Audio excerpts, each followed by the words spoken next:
జగన్మోహన్ రెడ్డి గారు ఏ సమస్య వచ్చినా కూడా ఈరోజు ప్రజల పక్షాన పోరాడుతూ ఉన్నారు.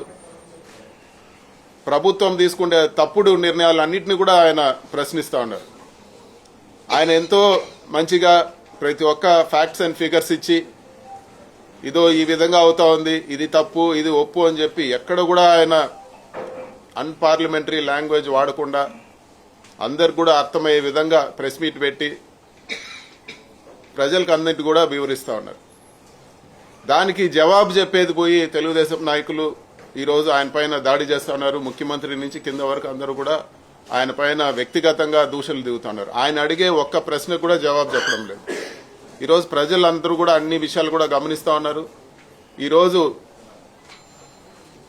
కాలేజీలు, మెడికల్ కాలేజీలు, అదేవిధంగా హాస్పిటల్ నిర్మాణం చేసే దానికి డబ్బులు లేవంటూనే దుబారా ఖర్చులు పెడుతూనే ఉన్నారు.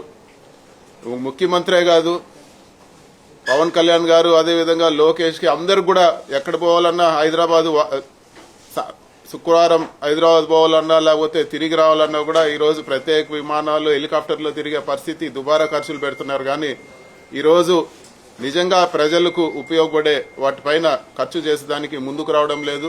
నిధులు లేవని చెప్తా ఉన్నారు. 3 లక్షల కోట్ల అప్పు చేశారు. 5 సంవత్సరాల్లో కరోనా వచ్చినా కూడా జగన్మోహన్ రెడ్డి గారు 3,20,000 కోట్ల అప్పు చేస్తే, ప్రజలు ఖర్చు పెట్టేదానికి అప్పు చేస్తే 18 నెలల్లోనే ఈరోజు 3 లక్షల కోట్ల పైన అప్పు చేసి ఈరోజు ఎక్కడ కూడా పర్మనెంట్ నిర్మాణాలు ఈరోజు మెడికల్ కాలేజీలు ఆపేశారు. అదేవిధంగా రోడ్లు కూడా ఈరోజు అధ్వానంగా ఉండే పరిస్థితి ఉంది. ఇతరత్ర ప్రాజెక్టులన్నీ కూడా ఈరోజు నిలిపేసిన పరిస్థితి చూస్తా ఉన్నాం. అదేవిధంగా ఈరోజు రాయలసీమ కానీ, నెల్లూరు జిల్లా కానీ నీళ్లు వచ్చే రాయలసీమ లిఫ్ట్ కూడా ఈరోజు స్వప్రయోజనాల కోసం పక్కన పడేయడం జరిగింది. ఇవన్నీ కూడా ఇన్ని దారుణాలు జరుగుతున్నా కూడా తెలుగుదేశం నాయకులు ఎక్కడ కూడా ఈరోజు వాళ్ళు ఎక్కడ ప్రజల గురించి ఆలోచించే పరిస్థితి లేదు.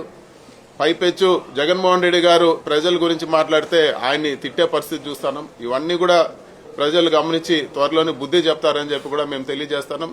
అదేవిధంగా వైఎస్ఆర్ కాంగ్రెస్ పార్టీ కాడర్ కి ఎక్కడ అన్యాయం జరిగినా కూడా మేమందరూ కూడా ఖచ్చితంగా కలిసికట్టుగా పోరాటం చేసి వాళ్ళకి అండగా నిలుస్తామని చెప్పి కూడా నేను తెలియజేస్తాను. Thank you.